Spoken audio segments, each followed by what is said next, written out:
You hear me? Yeah, Okay, absolutely. wonderful. How are you doing? This has been an exciting show. I'm good. It has been a very exciting show, and this last episode was, I would say, the most exciting. It was. We sadly had to say goodbye to Simon. Um, Yeah. I, how was because we thought that you was going to be there and behind I'm sorry, behind everyone's side, but it just seemed that you went in, you was but you got shot. We're hurting for that. And so I wanted to know, what was that whole scene like? Did you know that Simon wouldn't last long, or did you always think he would at least remain for the season? I thought I had a shot to make it through the entire season.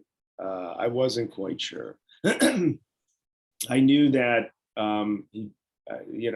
he'd meet his demise at some point, Mm-hmm. but I definitely thought I was going to go a lot farther. It was a little bit of a surprise to me, yeah, for sure. Was it a surprise that it wasn't Tommy who took you out? That's a great That's a great question, actually. I've never been asked that before. Now that you bring it up, yeah, I guess I would say that would be the case because, it is his show. I always thought it would have been interesting if somehow, I was like flipped by the police or something. And then, maybe even Vic, maybe Walter makes Vic kill me or something. I turn on the family and he's got to kill his best friend. I don't know. Yeah, but but either way, the way that it ended, completely surprised. And I think it did its job. It definitely shocked audiences. I don't think anybody expected it. So I think if they were going for shock value, they definitely got it. Do you feel that Vic's loyalty, not Vic's loyalty, but Simon's loyalty got Vic killed? If Vic was to kind of remain and listen to, because your character was someone who didn't want to do business with the CBI or any other people. You wanted to stay by Walter's side. So do you feel that if Vic listened to you, you would still be alive? And in any way, do you feel that Vic would blame Simon for what happened? Yeah, 1,000%. If he listened to me, yeah, I'd still be alive for sure. I think that's part of the guilt that Vic will carry throughout the season is that the sacrifice for taking this jump with Tommy and CBI is best friend is gone. And that's part of the price of doing business in Tommy's world, so absolutely. And we'll never know, I guess. But I think Simon for sure would agree that keeping it in the family and doing what Walter says would have been the smartest thing to do. But that, Vic wants to be his own man. He wants to step out, That's true. Even though Simon is dead, what advice do you think the character would give Vic in this next venture? What would he learn from his past thing? Yeah, I mean, what I would tell Vic is stay close to Walter. Don't listen to Tommy. Don't do it. It's not going to end well for you. Or don't listen to Tom Brady either. Or Larry Bird. Anybody from Boston, don't listen to him. Stick with Chicago. Yeah, I think that is that's the advice Simon would give. Mm-hmm. Yeah, just stick with the family, and listen to your father. Phil. Oh, sorry. No, and we'll see. Maybe I'll be like a ghost over his shoulder, sort of appearing. That is true. We had plenty of ghosts before. You could pop up and be like, "No, stop doing this. You're stupid. Go back to your dad." 1,000%. Yeah. You, Phil, you are a writer, an actor, a director. You even choreographed where Simon got his arm broken. Yeah. So can you talk about, there's multiple layers and things that you've done. Can you talk about one, choreography, because that felt so real and natural. Was that something you always wanted to do? Did choreography just kind of fall into you? Did you always want to be a stuntman? Never. You know, I grew up an athlete. So sports and, you know, like wrestling and track and baseball and all this. So this was all, so, you know, athletic person. Stuntman, no, I can't say that I ever thought about doing that probably any more than Joe has thought about doing that. The choreography was fun because it was motivated by Joe. He wanted to do it. That was not the original. I've talked about this in other interviews. That was not the original plan. The original plan was to have stuntmen do it. The stuntmen like planned the scene out, choreographed it. So, but Joe wanted it to be him and I, and wanted it to be real to both of us as good friends. And that's what it became ultimately. So we were just kind of like, it was funny because I was doing the scene and one of the stunt guys, he came up to me, he's like, have you ever done your own stunts before? I mean, they were all very impressed with both of us we earned a mass amount of respect doing that scene. But choreographing it was fun. I don't think we really knew what we were doing other than we just wanted to make it real. You know, we wanted something that when an audience watched it, they weren't going, okay, this is choreographed. This is, you know, style. You know, we just wanted it to be raw in the street, you know, which it was. I think it had that real feel where people are watching it and they're feeling it. So yeah, it was. Never done it before, so now I can say that I did. And I don't want to ever be a stuntman because the next day when I woke up in the morning, I was hurting. Because you still take all the falls, Right. You know, even though it's fake. It's like, you know, like WWE wrestling. It's like, yeah, okay, fake, and but still, you got to jump off those ropes and land on that ground. You know, I was still getting thrown into the dumpster. So.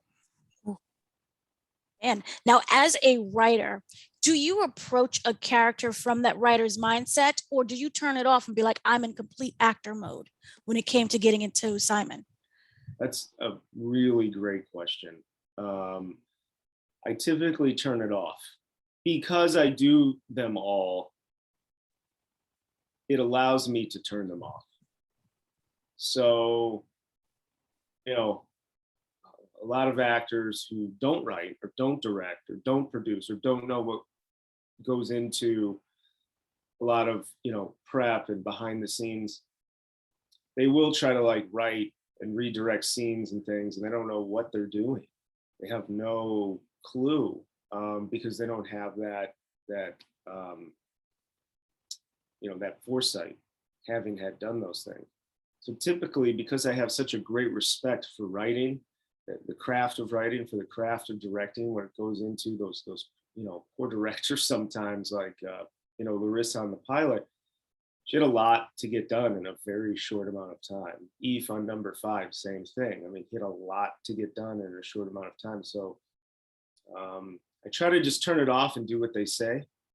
You know, retain whatever I can as an actor and bring whatever I can to the table. However, with that said, being a writer does help because I can look at a scene and be able to break it down as a writer. So if a scene's not working, or if certain lines aren't working, or we're trying to get to a certain place, I throw the hat on quickly. I for sure use it. And I'll use it as a director too, because I'll know, I mean, most actors know this, you know, where their light is and hitting marks and things of that nature.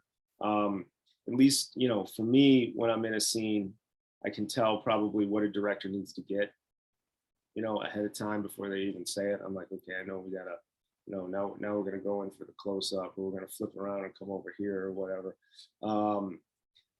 But the writer definitely helps. It helped in this. I mean, there were some, some writing, I mean, not big, but there were some line additions and things.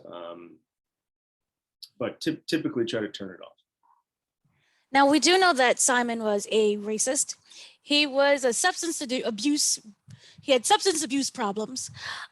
He was also very loyal. Yeah. What would you say? Who is the Simon that we didn't get to see? And as an actor, do you build that backstory?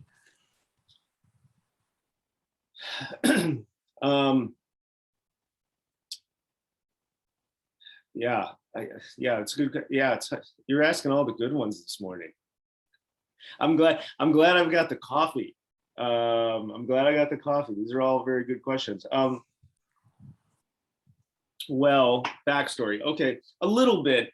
A lot of that stuff I stopped doing when I was like out of college and stuff. Like there'll be, young actors, they get like, they write all this history and monologues, and they have this whole, did you know that when I was in 5th grade? I mean, they go deep.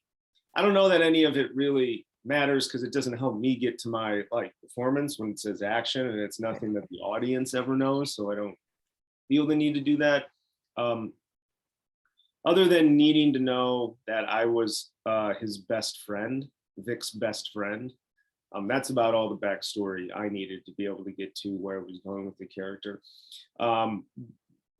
Where, one of the things I was crafting with Simon was a guy that you loved to hate. So from the start of the first episode, I feel that was accomplished because I was looking on social media, and people really did love to hate him, and that to me is always like the really interesting trick if you can pull that off as an actor. I think one of the best examples would be like a James Gandolfini on The Sopranos, a guy that is just really not likable, but you really like him, So that's where I was taking Simon. And in this 5th episode, where we had that intimate scene together, if we would have continued, I would have wanted to play Simon even more sympathetic, even more vulnerable. So yeah, he's a guy who's like kind of the clown a little bit, which is what I wanted, but I would have wanted to get him a little more vulnerable, where by the end, people would have been like, okay, all right, a full fleshed out. We didn't get there, but was starting to do that in episode 5, last night's episode, where you get these flashes of, he's going to go against Walter, which is something he doesn't want to do, but he's going to do it for Vic because he loves Vic. Was in that one scene that we did see, was that a piece of honesty within Simon, or was he manipulating? Was there any master plan that you think of that was in the back of his mind in order to get power, or was he just being genuine? No, I think he was 1,000% being genuine. I don't think Simon operates that way. Again, in another interview, someone said, well, what's your fantasy storyline if it kept going? And as I mentioned earlier, I think the only way Simon ever would have gone against the family is if he was pressured, if he literally thought his life was going to end, from going to prison for the rest of his life or something of that nature, he might flip on the family. But that would be it. I think Simon is a very true blue kind of guy in that way. So he was very genuine. And I think that Vic knew that too, because that's why he felt, he was just gutted with his friend died, didn't want to go. He goes, says, all right, well, I hope you're right about this, and so far, it looks like he was wrong. I mean, he lost his friend. He doesn't know. We don't know yet, right? We don't know what's gonna come. So I think Vic knew that too. He knew that Simon really made a concession for him out of love. What do you feel Simon wants Vic to accomplish now? Do you feel that he should kind of get vengeance for Simon's death? Or do you want him to just run back to his father or even become his own man away from Walter?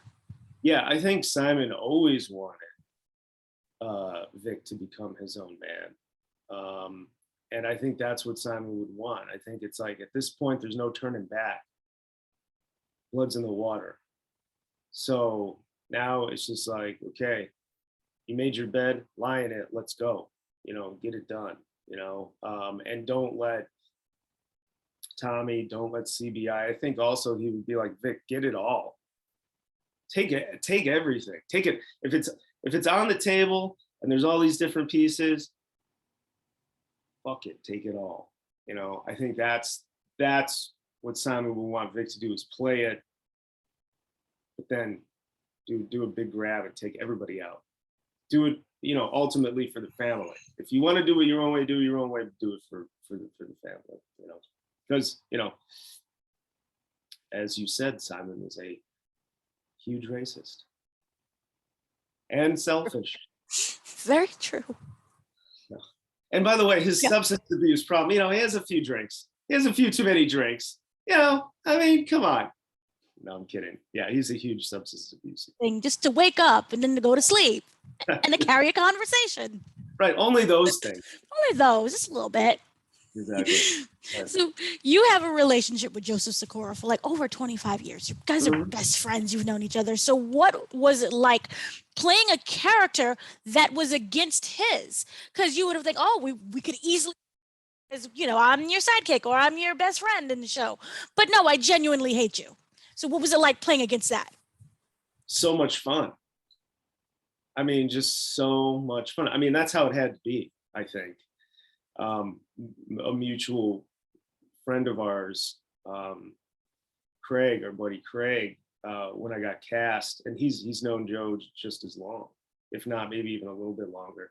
And he was like, this is so perfect, So yeah, I think it made it, it just made it perfect. I mean, there were takes where, like, especially with the Tom Brady line and the Larry Bird line, we would yell cut and Joe would start to laugh, like after and I would too. So I think that says everything about being cast as a character who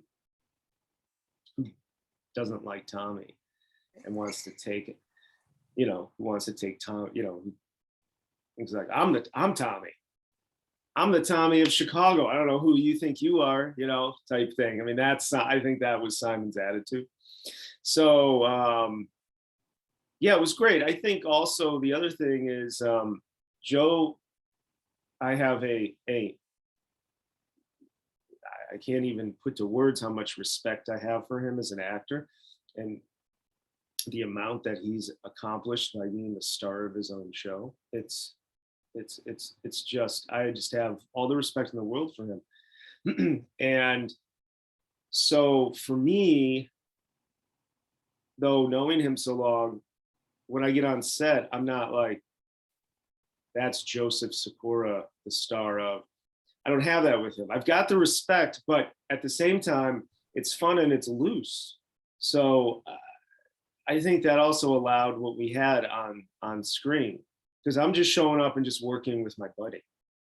I'm not thinking like, well, I'm working with, Joesph Sikora, the star of Power, and nervous and in my head and not sure what I can do or I can't do, because you think about all these things. And Joe was just, said, do whatever you want to do. So there was a real, looseness to it, I suppose. So I think that also the relationship helped create the character of Simon, even when he wasn't in this, even when Joe was not in the scenes, or even on set. I just knew being on Joe's show and him saying, do whatever you want to do. Like, this is your character, go for it. It was a great gift from Joe. So There opportunity for a lot of ad-libbing because you guys, again, were so natural with each other. yes, 1000%. And that continued on. That even continued into episode 5. I mean, the line that I go out on, that I, that was not in the script. So the "Hey pussy" line, not in the script. So yes, you're very correct. Yeah, absolutely.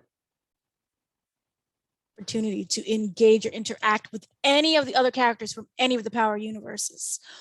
Which character do you think he would have loved to have been with? Simon? Simon, yes. Selfishly, I would say Omari, only because, little fun fact here, I auditioned for Power. I don't remember what season anymore, but I knew Omari. I mean, I knew all of them because when Joe booked the show, and I'm in LA, and he would come to LA and he would stay with me. And so I met all of this cast before they were who they are. So I got to know Omari, and we did want to work together. And there was an episode, actually it might have been a few, and I don't even remember what season. And Omari really wanted me to get it, and I really wanted to get it. So did Joe, and I didn't, which is great because it worked out how it was supposed to, because I'm on this with Joe. But I was really excited to work with Omari. So, okay, that's a little more me, but I feel like he would have been the one. Like Simon and Ghost would have been. That would have been fun too. That would have been a good time. Yeah. Simon is dead. He's passed away. We know this for sure. What do you want fans to remember the most about him? Because we can easily hate him, but do you want fans to like, hey, he was at least loyal or something? Yeah, I think. Yeah, for sure. Like I definitely want fans to remember that he was in Vic's corner. He really, really genuinely loved Vic. And I don't want the fans to ever forget the amount of laughter that Simon brought them as well. I know when I've watched this with audiences, the episodes, and whenever Simon comes on screen, people just start kind of laughing and shaking their head. They're like, here he comes. So that as well, the amount of levity Simon just brought to scenes when he came into them, and so probably those two things, like, in his one-liners and stuff. So in future episodes, it's like, what would Simon say right here? What would his line be? What would Simon say? What would his line be? So if there's fans out there and it's like, episode 8, come up with your best Simon line and send it out. What would Simon say to Vic in this moment, or to Tommy, or to, CBI? So. You, Phil, are an actor, we said a writer, and also director. I was wondering, which came first for you? And does that fuel the other passions that you have? Yeah. Actor came first. Went to theater school in Chicago. And then the writing came next, because I wrote a short film that I directed and I starred in. So I just learned how to do that stuff. I learned how to write and direct, and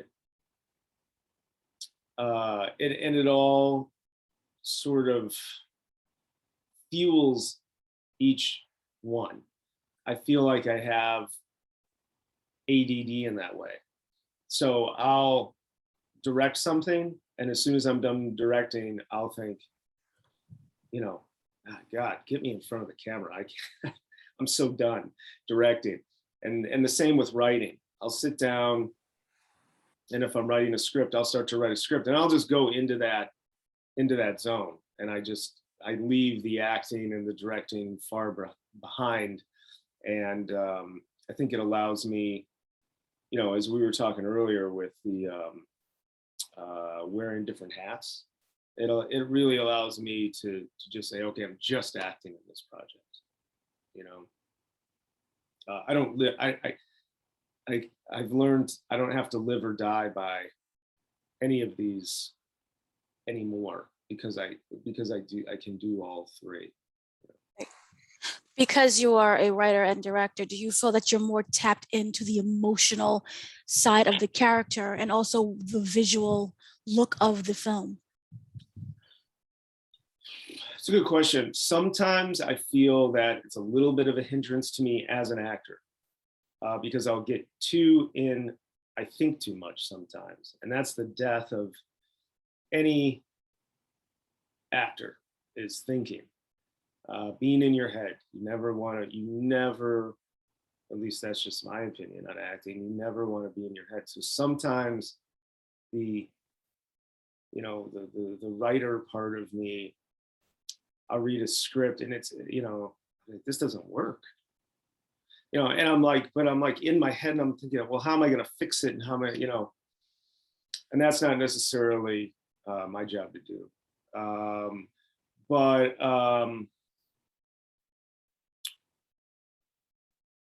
But yeah, I mean, you know, other than that, I really feel like it allows me to appreciate, like I was talking with Eve on the phone yesterday morning about the episode. And even before we were doing the episode, I really understood what he was wanting to do as a director, because he would talk about other movies that are influencing. And so I'm like a real like cinema nerd.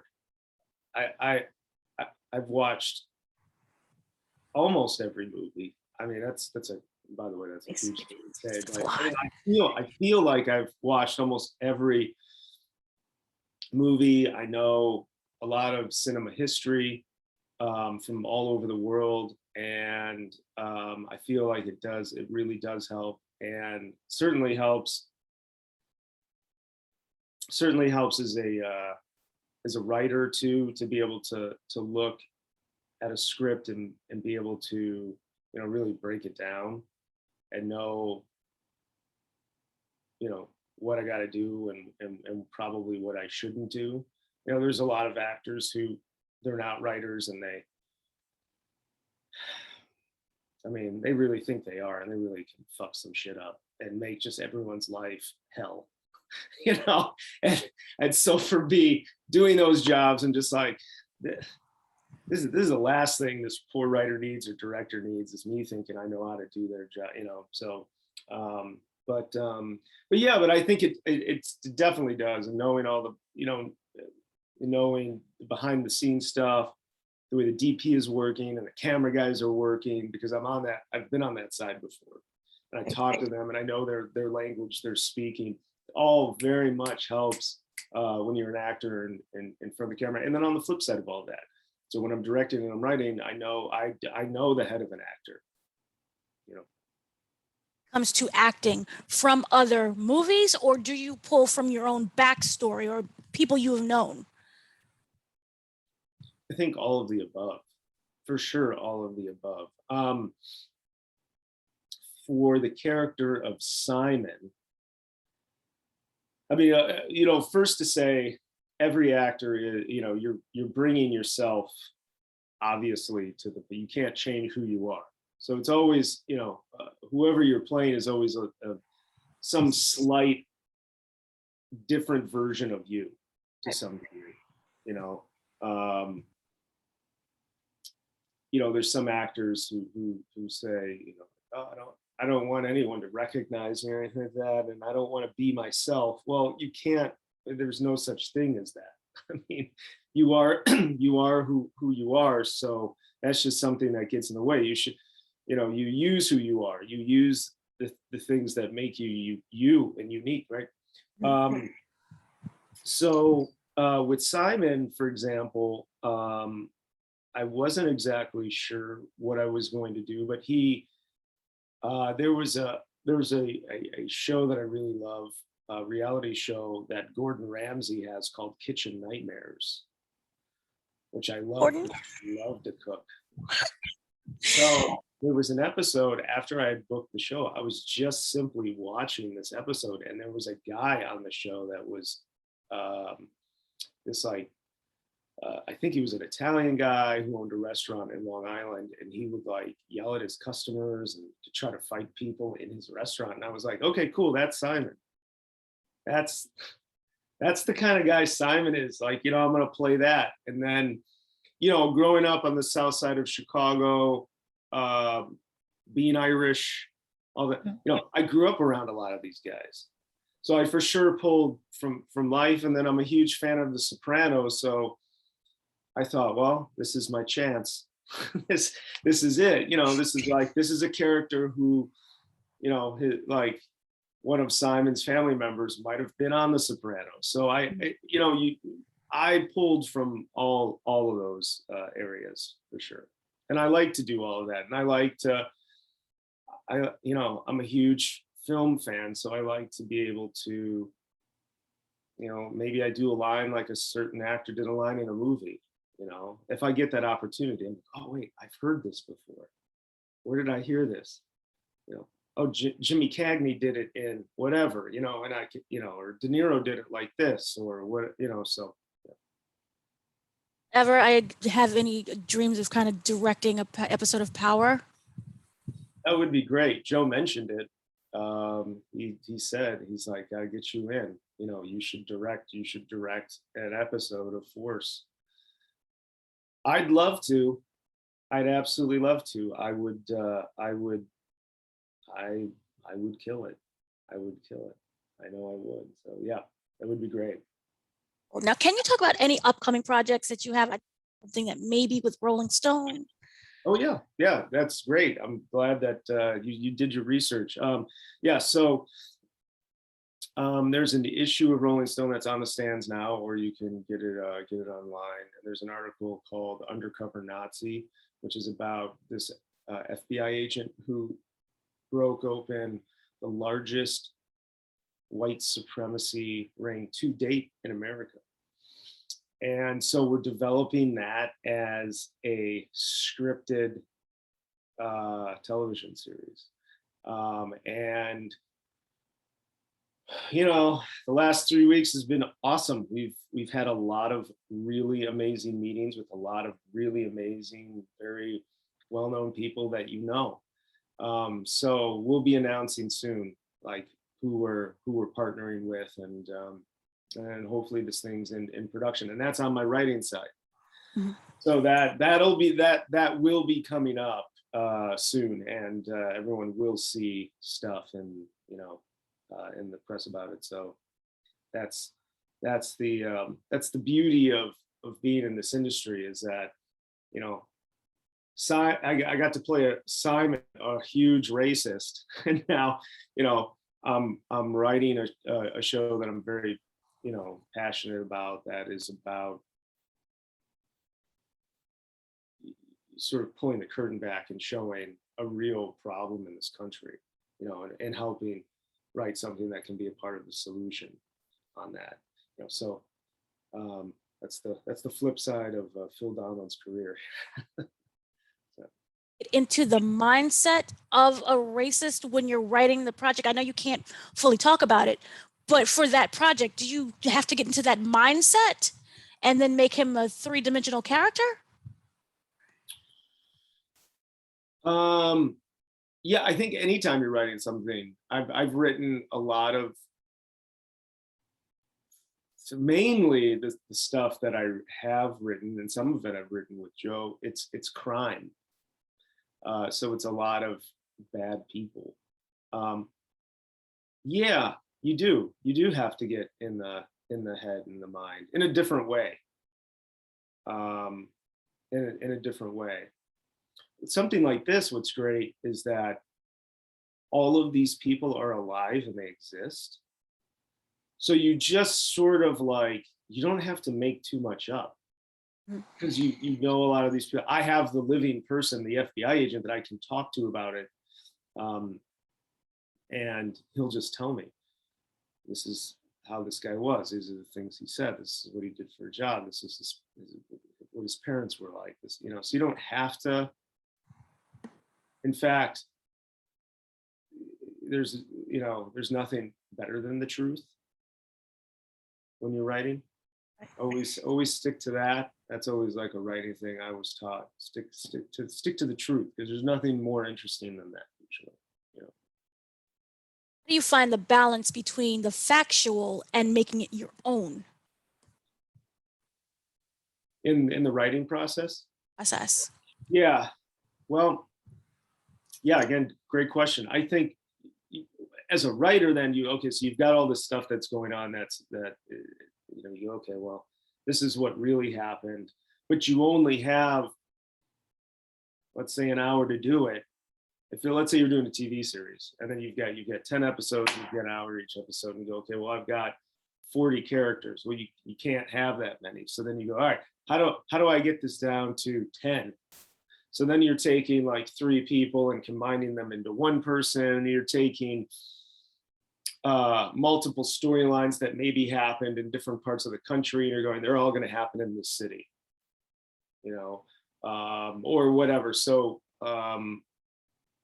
yeah, you definitely have to get creative to be able to pull off a show and keep it focused, because otherwise, I mean, yeah, if someone's gonna like be willing to sit down and watch a 15-hour version of your movie, I want to do it how it really happened, and it takes 15 hours. Cool, if you can get the money and get people to sit down and watch it for that long. If you're going to do it in the formats that we know, typically, yeah, you've got to take the truth, and I don't know that bend it is the right word. I'm not sure that that's the case, because I think you always still you keep the attention of the truth. But yeah, you've really got to be able to like distill it down, as a writer, and that's so hard. I think writing is the hardest thing to do in this business.